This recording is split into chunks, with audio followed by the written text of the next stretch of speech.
नमस्कार दोस्तों, हमारे YouTube चैनल पर एक बार फिर से आपका स्वागत है और मेरा नाम विनायक त्रिपाठी है। आज की इस वीडियो में आप देख सकते हैं दोस्तों, ईडी के बारे में हम आपको बताने वाले हैं। ईडी कैसी जांच एजेंसी है, क्या काम करती है, कहां से अधिकार मिले हुए हैं, कहां से शक्तियां मिली हुई हैं, कहां रेड मारती है, क्या करती है, सब जानकारी हम देने वाले हैं। और इसमें कुछ हम हालिया मामलों को भी जोड़ेंगे, जो लेटेस्ट में कुछ मुद्दे चल रहे हैं, तो उनके बारे में हम कुछ बात करेंगे इसमें आगे चलकर। फिलहाल हम देखते हैं ईडी के बारे में समझते हैं। दोस्तों, इससे आगे बढ़ने से पहले एक जानकारी हम आपको और दे दें। हम इसी तरह के वीडियो जो संवैधानिक संस्थाएं हैं, वैधानिक संस्थाएं हैं, इनके बारे में भी वीडियो बना रहे हैं। तो हम इसकी एक सीरीज ही बनाएंगे, धीरे धीरे कई सारी टॉपिक से लेंगे, कई सारे इंस्टीट्यूशन के बारे में वीडियो बनाएंगे। तो आप हमारे वीडियो बने रहें, हमारे चैनल भी बने रहें, हमारे चैनल को समय समय पर चेक करते रहें, हमारे होम पेज पर जाते रहें, देखते रहें क्या कैसे रहता है। फिलहाल हम आगे बढ़ते हैं, आज के टॉपिक पर अपने आते हैं। यहाँ पर दोस्तों हम देखेंगे सबसे पहले ईडी का फुल फॉर्म क्या है। इन्फोर्समेंट डायरेक्टरेट, प्रवर्तन निदेशालय। कई बार ये भी कहा जाता है कि डायरेक्टरेट जनरल ऑफ इन्फोर्समेंट, ये भी कहा जाता है, लेकिन आप इतना याद रखिए कि ईडी प्रवर्तन निदेशालय।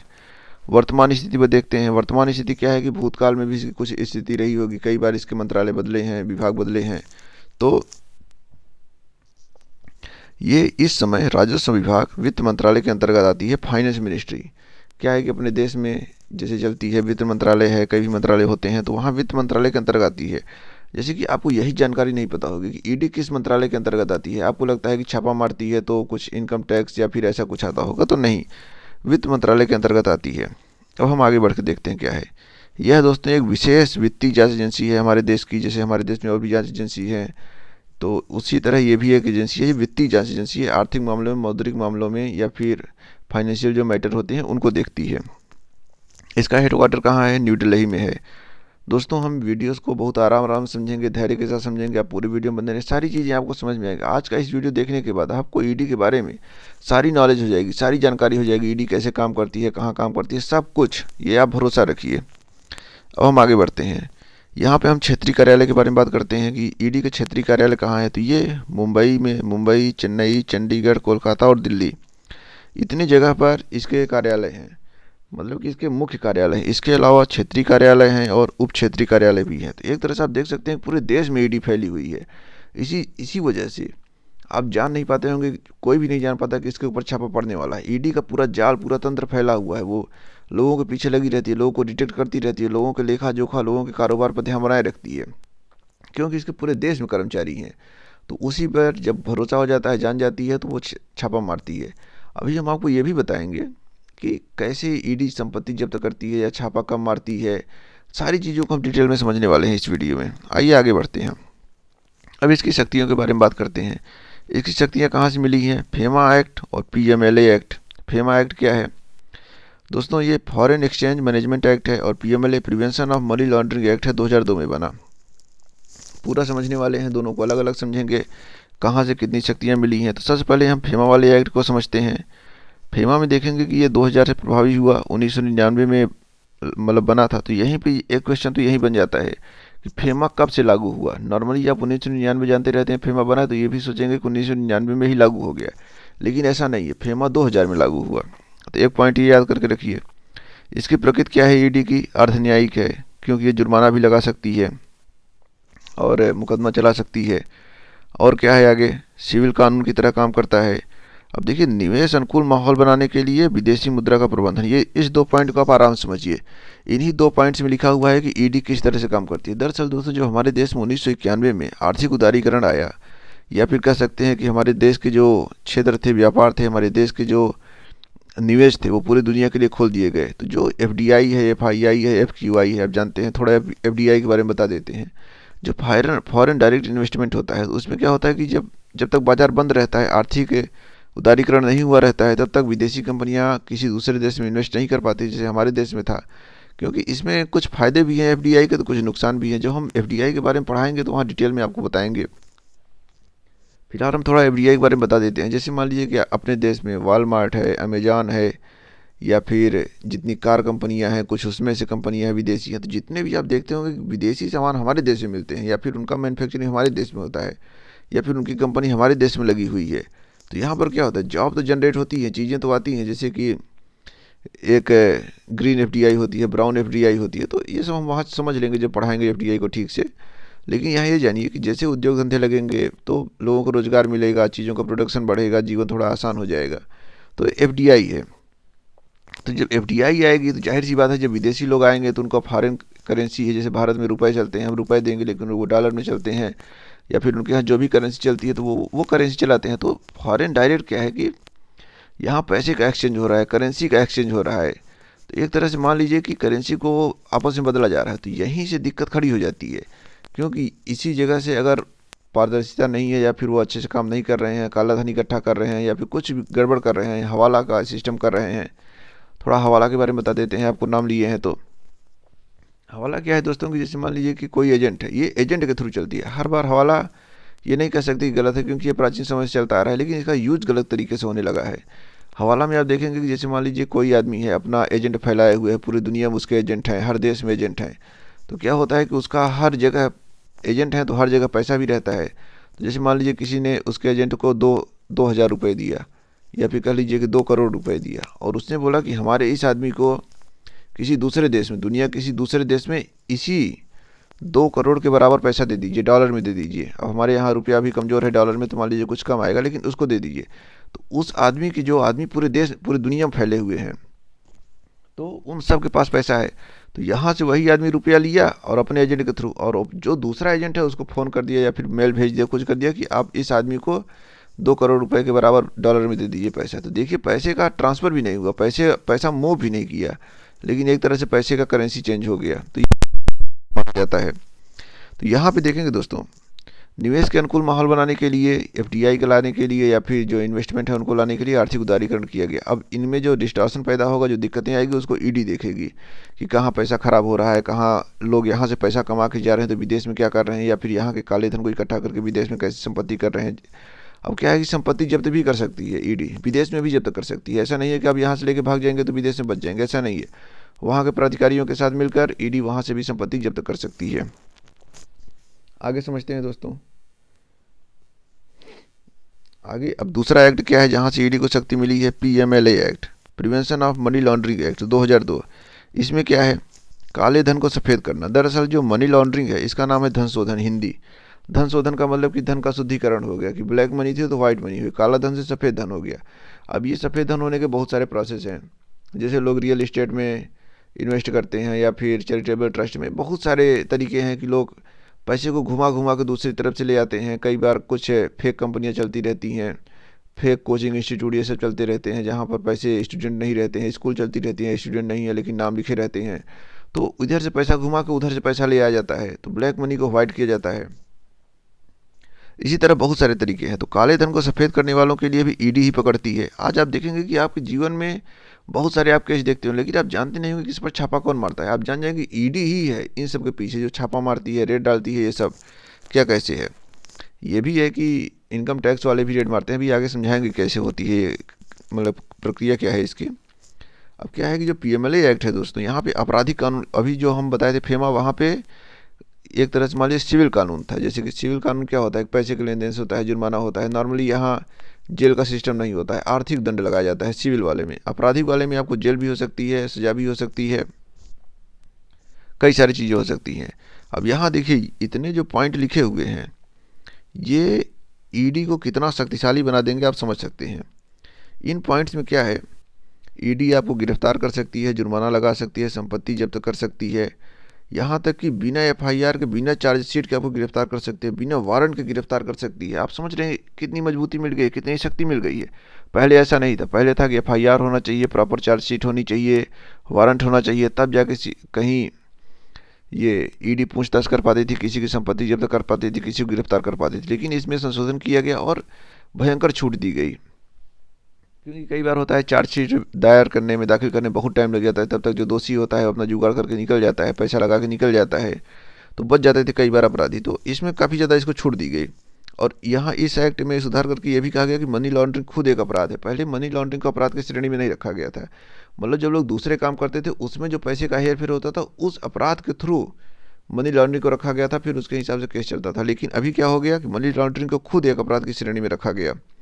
अब बिना चार्जशीट, बिना एफआईआर के ये सब काम बाद में होते रहते हैं कि ईडी तुरंत पकड़ के पहले गिरफ्तार करती है और पूछताछ शुरू कर देती है, जिससे लोग संभलने का मौका न मिले कि फिर इधर उधर करके निकल जाएं। अब दोस्तों यहाँ पर एक पॉइंट और ये है कि जो काले धन से बनाई गई संपत्ति है वो तो जब्त हो ही जाती है, उसके साथ जिस संपत्ति ने, जिन लोगों ने मदद की है, उनकी भी संपत्ति अटैच करने का, उनकी भी संपत्ति जब्त करने का मैटर है। अब देखिए यहाँ पे ये पॉइंट भी आप याद रखिए कि जो ब्लैक मनी इकट्ठा करे वो तो फंसेगा ही, जो मदद कर रहे हैं वो भी फंस जाएगा, उनकी भी संपत्ति जा सकती है इसमें। तो इस तरह से देख सकते हैं कि कितने ज़्यादा इसमें ईडी को शक्तियाँ दी गई, कितना ईडी को मजबूत बनाया गया, कितना ईडी को शक्तिशाली बनाया गया। जैसे कि हमारे देश में जो आर्थिक है भ्रष्टाचार जुड़ा हुआ है, काला धन जुड़ा हुआ है, पैसा विदेश जाता है, कोई लेन देन नहीं होता है, पारदर्शिता नहीं है, तो उन सब के लिए ईडी को बहुत ज़्यादा मजबूत बनाया जा रहा है। लगातार इसमें संशोधन होते रहते हैं टाइम टू टाइम। अभी हम आगे देख लेते हैं क्या है। अब यहाँ एक ऑप्शन और ये है कि सीधे भी तलाशी ले सकती है ईडी, कि मतलब पहले भी तलाशी लेने के लिए भी कुछ इधर उधर नियम थे, लेकिन अब सीधे तलाशी ले सकती है, किसी की भी तलाशी ले सकती है। बहुत ही खतरनाक हो गई है दोस्तों ईडी। अब एक दूसरा टॉपिक है, उस पर हम बात कर लेते हैं। भगोड़ा क्या है? भगोड़ा आर्थिक अपराधी एक्ट। ये क्या है भगोड़ा? हमारे यहाँ विजय माल्या हो गए, नीरव मोदी जी हो गए और मेहुल चौकसी जी हो गए। हम जी लगा रहे हैं, आप समझ सकते हैं कितना बड़ा काम किए हैं ये लोग।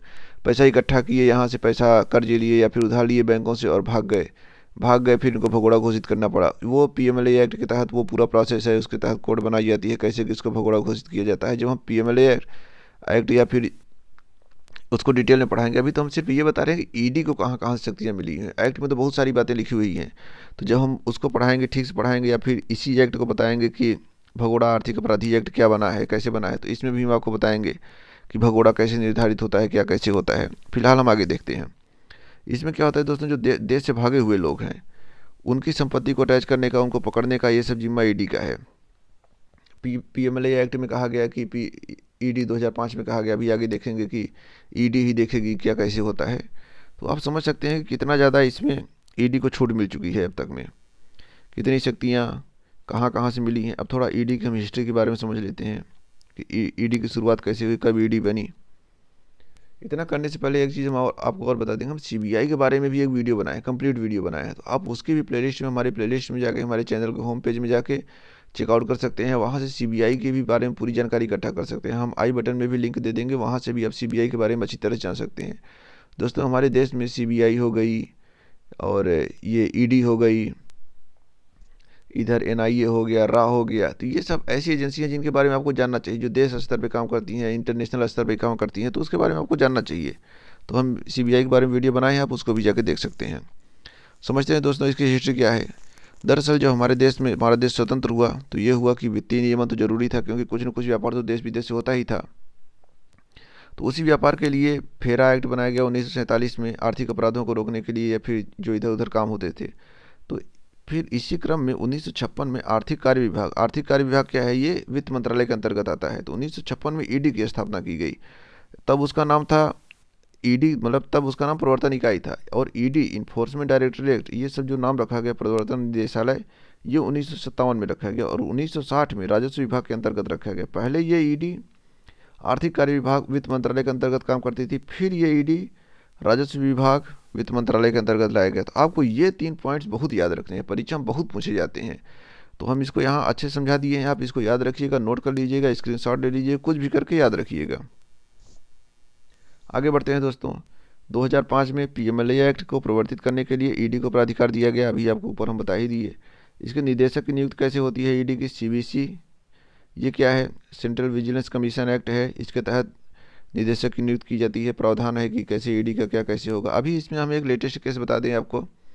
अभी क्या हुआ कि सरकार ने अध्यादेश लिया, फिर उस पर कानून भी बना कि ईडी और सीबीआई, इनके जो निदेशक होते हैं, इनके कार्यकाल को बढ़ाया गया। तो आप थोड़ा करंट में भी बने रहा करिए, हम वीडियो बनाते रहते हैं, आप उसको न्यूज़ से मैच करा के देखते रहा करिए, तो कुछ जानकारी आपको वहाँ से भी मिल जाएगी। आगे देखते हैं संपत्ति जब्त करने का मैटर क्या है। दोस्तों यहाँ क्या है कि पीएमएलए एक्ट के तहत प्राप्त आदेश जो होता है उसी के तहत जब्ती की जाती है, और अंतरिम जब्ती होती है जब तक कि फाइनल आदेश नहीं आ जाता। अभी हमें आपको एक और लेटेस्ट केस बता देते हैं कि अभी कानपुर में एक केस आया। एक जैन साहब थे, उन्होंने इतना ज़्यादा प्रॉपर्टी इकट्ठा की, उनका इत्र का व्यापार था, सेंट का व्यापार था, उन्होंने बहुत सारी संपत्ति इकट्ठा की। तो उनके ऊपर जो जीएसटी परिषद थी, उन्होंने छापा मारा, उसके बाद देखिए क्या है, जब कोई भी चाहे आयकर विभाग हो, चाहे जीएसटी, चाहे जो छापा मारे, तो जब छापा मारते हैं तो वो तो पकड़ते हैं टैक्स की वजह से कि हमें टैक्स नहीं मिल रहा है इसलिए हम जांच कर रहे हैं। लेकिन जब ईडी जब वो लोग पकड़ लेते हैं तो उसके बाद ईडी का नंबर आता है, फिर ईडी जांच करती है कि ये पैसा कहाँ से आ रहा है, कहाँ जा रहा है, क्या हो रहा है, गलत काम में तो नहीं हो रहा है, क्योंकि ये बता ही दिए पहले कि वित्तीय प्रमुख हमारी देश की वित्तीय जांच एजेंसी है, तो वो भी ईडी आ जाती है। अब देखेंगे कि जैन के ऊपर इतना ज़्यादा शिकंजा कसता जा रहा है ईडी का कि हो सकता है कि वो इनकम टैक्स ज़्यादा ईडी के उसमें फंस जाए पैसे इकट्ठा करने के चक्कर में। तो ये देखते हैं आगे क्या होता है, उसका खुलासा होगा, जैसे भी होगा तो हम आपको बताएंगे आगे चलकर। तो आप देख सकते हैं इस तरह ईडी की बहुत सारी रेट है, आप कभी गूगल करके देखिए कि ईडी की रेट कब पड़ी, कहाँ पड़ी, तो महीने में आपको 2-4 तो ऐसे ही मिल जाएंगी। तो यहाँ दोस्तों क्या होता है कि संपत्ति, जैसे कि जैन की संपत्ति थी तो पूरा पैसा ईडी ने जब्त कर लिया, पूरा उनका लॉकर जब्त कर लिया, पूरे अकाउंट जब्त कर लिए। अब उसकी जांच चल रही है। जब जांच में आ जाएगा कि हाँ ये पैसा अनर्गल तरीके से कमाया गया, गलत तरीके से कमाया गया, तो वो अस्थायी जब्ती हो जाएगी। फिर ईडी उसको पूरी तरह से जब्त कर लेगी, उनकी प्रॉपर्टी को, घर को, जितने भी उन्होंने गलत तरीके से रियल इस्टेट में पैसा इन्वेस्ट किया है सबको जब्त कर लेगी। तो वही ईडी का काम है कि पहले अंतरिम होती है फिर अस्थायी होती है। इसके बाद दोस्तों क्या है कि 45 डेज़ के अंदर आप जाके जो डिसीजन आया है तो अपीलीय अधिकरण में जाके अपना न्याय मांग सकते हैं। उसके बाद भी अगर नहीं हो रहा है तो आप हाई कोर्ट में जाके अपील कर सकते हैं। तो दोस्तों उम्मीद अब हम देखते हैं कि आप ईडी किस तरह संपत्ति जब्त करती है, ये भी आप समझ चुके होंगे। उम्मीद करते हैं दोस्तों कि आपको ईडी के बारे में अब तक में सारी जानकारी हो गई होगी। ईडी कैसे काम करती है, कैसे इसे निदेशक की नियुक्ति होती है, क्या कैसे होता है, सब कुछ आप जान चुके हो, कहाँ कहाँ से शक्तियाँ मिली हैं, कैसे मिली हैं। अब इसमें जो एक्ट यूज हुए हैं उनके बारे में हम अलग वीडियो बना देंगे। हम एक अलग इनिशिएटिव लिए हैं जहाँ हम एक्ट्स के बारे में चर्चा करते हैं कि जो लेटेस्ट में संशोधन हुए हैं। जो देखिए दोस्तों, पूरा कानून व्यवस्था कैसे चल रही है, संसद चल रही है, संसद में कौन से कानून बन रहे हैं, किन कानून में सुधार हो रहा है, किन कानून में बदलाव हो रहा है, ये आपको जानना बहुत ज़रूरी है। जब तक आप जानेंगे ही नहीं देश की संसद में क्या हो रहा है तो आपको देश में रहने से फ़ायदा ही क्या है। सिर्फ आपके ऊपर शासन किया जाएगा। ये लोगों का शासन है, लोगों के द्वारा शासन होना चाहिए, तो वो चीज़ हो नहीं पाएगी फिर आपके साथ। तो इसलिए आपको कानूनों के बारे में परिचित रहना चाहिए, संसद में क्या होता है परिचित रहना चाहिए। हमने संसद के बारे में पूरा वीडियो बनाया है, राष्ट्रपति के बारे में पूरा वीडियो बनाया है, तो वो सब जब जाके आप देख सकते हैं। ये सब बहुत रुचिकर टॉपिक है, हर वर्ग के लिए है, चाहे वो प्रतियोगी परीक्षा की तैयारी कर रहे हो, चाहे आप नॉर्मल इंसान हो, सिटीजन है, सीनियर सिटीजन है, कुछ भी हैं, आप किसी भी क्षेत्र से रिलेटेड हैं, ये सब टॉपिक ऐसे हैं कि आपको जानना चाहिए। कोई ऐसा स्पेशलाइजेशन की जरूरत नहीं है कि आप कोई दूसरा काम करो तभी इन टॉपिक्स के बारे में जाने, प्रतियोगी परीक्षा पढ़ो तभी जाने, नहीं। आप किसी भी वर्ग के हों, कोई भी सीनियर सिटीजन हो, आप कोई भी काम कर रहे हैं, आप इन टॉपिक्स को जान सकते हैं, समझ सकते हैं। और दोस्तों प्रतियोगी परीक्षा के लिए बता दूं कि जो लोग आईएएस, पीसीएस या फिर एसएससी की तैयारी कर रहे हैं उनके लिए तो ये टॉपिक बहुत इंपॉर्टेंट है, क्योंकि ये हमेशा करंट में रहता है, न्यूज़ में रहता है। तो उनको भी इनको पढ़ना चाहिए, इनको नोट्स बनाना चाहिए, इसका स्क्रीनशॉट एक तरह से मान लीजिए कि एक कंप्लीट नोट्स है, कंप्लीट इसका आप डाउनलोड कर लीजिए, हम टेलीग्राम पे दे देंगे, या फिर यहीं से आप स्क्रीनशॉट लेके रख सकते हैं, या फिर खुद अपना नोट्स बना सकते हैं। तो ये कंप्लीट ट्यूटोरियल है दोस्तों ईडी पर। उम्मीद करेंगे कि आपको ये चीज़ें पूरी तरह से समझ में आई होंगी। अगर आपको यहाँ पे कहीं त्रुटि समझ में आती है या फिर आप सोच रहे हैं कोई चीज़ छूट गई है तो हमें कमेंट सेक्शन में ज़रूर बताएं, हम उसको दूर करने की कोशिश करेंगे, आगे की वीडियोस में उसको हम ऐड करेंगे। दोस्तों हमें आपके पूरे सपोर्ट की ज़रूरत है। आप जितना हमें सपोर्ट करेंगे हमारा मनोबल उतना ही ऊँचा होगा, उतनी ही चीज़ों को हम आसानी से आपको समझा पाएंगे। तो दोस्तों इस वीडियो को यहीं पे ख़त्म करेंगे। ये वीडियो अच्छा लगा हो तो हमारे वीडियो को लाइक करें, हमारे चैनल को सब्सक्राइब करें और घंटी के बटन को जाते जाते जरूर दबाएं, क्योंकि जैसे ही हम अपडेट डालते रहें इस तरह के इंस्टीट्यूशन के बारे में तो आपके पास नोटिफिकेशन पहुंचता रहे। तो यहीं पे ख़त्म करते हैं। धन्यवाद। जय हिंद।